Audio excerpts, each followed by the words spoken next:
Human gikumpirmar ni DepEd Secretary Vice President Sara Duterte na subling sugdan ang school year 2022-2023 karong Agosto 22, nangandam na ang pipila ka mga DepEd School Division sa matag rehiyon. Sama na lang sa Department of Education Eastern Samar Division nga subsub na ang mga preparasyon alang sa ilang brigada eskwela nga ipahigayon sa laing-laing pampublikong tunghaan. Usa sa ilang gitutukan sa pagsugod na unya sa klase mao ang pagpatuman sa minimum health protocol sud sa mga classroom. Dugang mga pagpangandam pa ang ilang pagabuhaton, busa makisayod kita kauban ng ilang senior education program specialist nga si Abner Clamor Aclao alang sa dugang detalye dinhilang sa GMA Regional TV Live. Pipila ka simana na lang magsugod ng klase o itong pangumustahon preparasyon sab dito sa Eastern Visayas, mga kapuso, gikan sa DepEd Eastern Samar Division. Makauban nato sa programa karong buntaga Senior Education Program Specialist for Social Mobilization, Sir Abner Clamor Aclao. Maayong buntag ug maupay na aga inyo, Sir Abner. Welcome sa GMA Regional TV Live. Paki-greet, sir, ating mga kapuso viewers, lalo lang mga nandyan sa Eastern Samar. Yes, maayong buntag sa inyong tanan, sa ating pong mga tagapakinig at nanood ng ating programang GMA Regional TV Live. Maayong buntag, maupay nga aga itong mga taga-Eastern Samar, nga dito atong mga kag-anak, yung ating pong mga guro, mga mag-aaral at lahat po ng ating stakeholders sa Eastern Samar Division, maupay nga aga. Thank you so much, sir, for joining us. And of course, pag-usapan natin kumusta ang naging assessment nyo sa DepEd sa 2 taon, blended type of learning, itong education under the new normal. Sabi natin tagumpay, sir. Naitawid naman po namin na matagumpay ang 2 taon na ito, na ibigay rin po namin sa ating mga bata yung tinatawag natin na accessible, liberating, and quality education despite po sa pandemic. Sa pamagitan po, sir, ng tinatawag namin na division, continuity learning plans po na ginawa with our stakeholders, mga mayors, RHU, at saka yung mga parents po. Yan po yung naging guide sa mga paaralan sa paggawa ng tinatawag namin na learning continuity plans. Na-implement naman po ito ng tama. Hindi na masyadong mahigpit, Sir Abner, ang mga health protocols at ibinalik na rin yung limited face-to-face classes sa ating previous na school year, sa ating mga paaralan, sir. Kumusta na ang pinaghandaan yung pagbabalik eskwela na ating mga estudyante?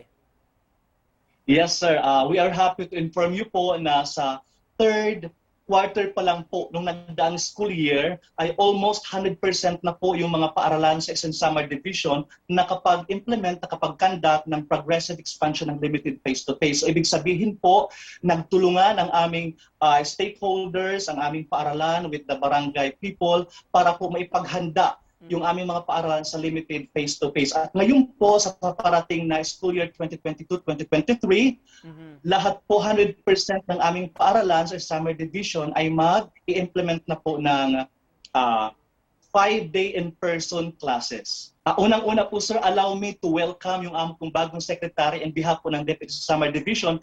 Maraming salamat kay VP Sara. And yung kanyang sinabi po, isa po itong expression of love and support sa aming departamento sa education. So ang masasabi ko po, full support po kami sa Summer Division. Yung ating po mga mag-aaral na meron namang old uniform, pwede pa rin lang gamitin yan. Yung uniform na bigay ni ate kuya na nag-graduate na sa junior high school, pwede gamitin yon.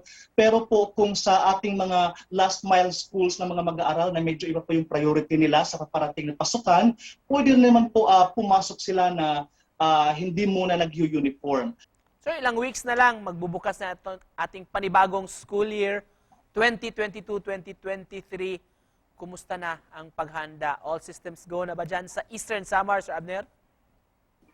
Dito pumapasok, sir, yung aming tinatawag na Brigada Eskwela Implementation at saka yung Uplan Balik Eskwela. Yung ating brigada, national kick-off na po sa August 1. Susunod na po yung aming regional kick-off sa Baybay City by first week of August perhaps. At susunod na po yung aming division kick-off by second week of August. Ibig sabihin po yan, yung ating mga school heads, mga teachers, nag-identify na po sila ng kanilang mga priority needs sa paaralan, kung ano yung mga paghahandang gagawin at nakipag-coordinate na po sila sa ating mga parents at saka stakeholders. So, handa na po kami sa mga teaching and non-teaching personnel. So ano po mga challenges na na-foresee nyo na ma-encounter natin sa implementation ng ating bagong school year, lalo na itong limited at saka full implementation ng face-to-face classes? Yung challenge po dito is yung kailangan i-address ng DepEd yung tinatawag natin na kung papaano dadalhin at imamanage na ating mga mag-aaral yung mga kaunting stress at saka psychological concerns na pwede nilang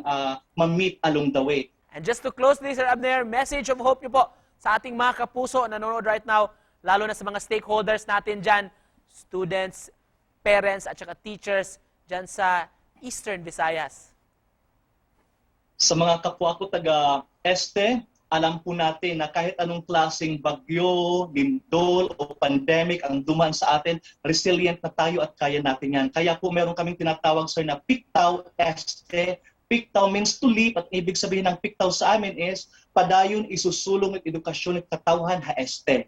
Ibig sabihin, nangyayari ito, posible po ito sa pakikipagtulungan at suporta ng ating mga stakeholders. So, Pictaw Este, we continue kasi deserve ng bawat estihano na bata ang mapagbigyan natin ng quality education. Wow. Thank you so much for joining us, mga kapuso. Gikan sa Borongan City, sa Eastern Samar, Sir Abner. Daghan kayong salamat, sir.